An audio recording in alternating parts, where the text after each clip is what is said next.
This first shotgun I want to talk a little bit about is my Mossberg 500. The other one I want to talk about today is this oldie but goodie. This is a Sears and Roebuck Model 66. Also has some shells on here. Got some shorty shells. And for Mossbergs, for it to cycle when you pump it, you have to use this adapter. It's called Opsol, makes it aftermarket. I think it goes for like 20 bucks. And it just fits right in here.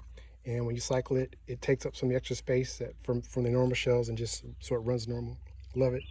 Got some 2 3/4 inch shells, low brass. Got a 2 3/4 inch high brass slug, a big bullet in there.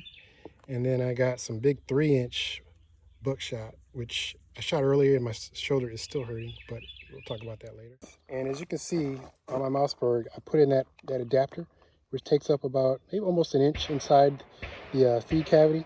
And that's so it takes up, because it's designed to run these 2 3/4 inch or 3-inch, even 3-inch rounds.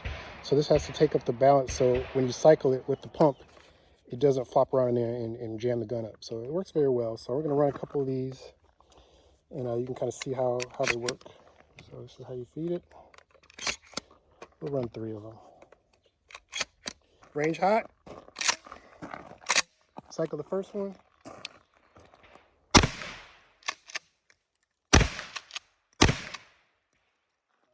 Range clear. And very tight grouping, very impressive. And they also have smaller loads in here to complement the slugs to optimize the effectiveness of the rounds.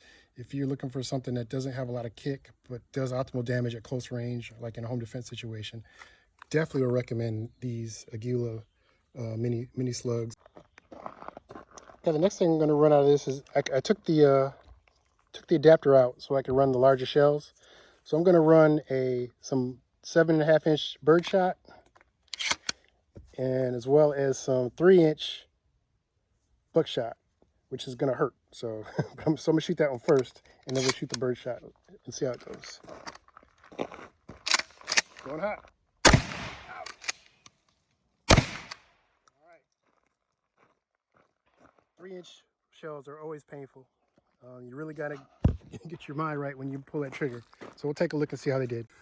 Of course, the big hole is the buckshot. You can see all that pretty much decimated. There's much of the shot and some in here. The bird shot was very tight. Look at that, very tight. Very impressive with that 7.5 inch. So put a rat hole in there too. So people say you shouldn't use bird shot for self-defense. I don't know if I believe that or not. That looks pretty lethal. So anyway, at this range, I think that's a pretty good indication of what shotgun can do, even with birdshot. All right, round this out, we're going to take a look at the Model 66, which is a semi-auto. So we're going to shoot 3 different loads. We're going to shoot the slug last. We're going to shoot some low brass birdshot. And okay, we're going to shoot another 3-inch, which is going to hurt, but that's going to go out first. So I got 3 different loads in here. We'll see how it does.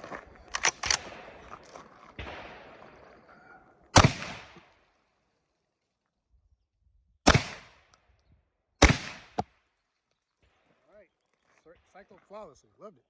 All right, let's take a look.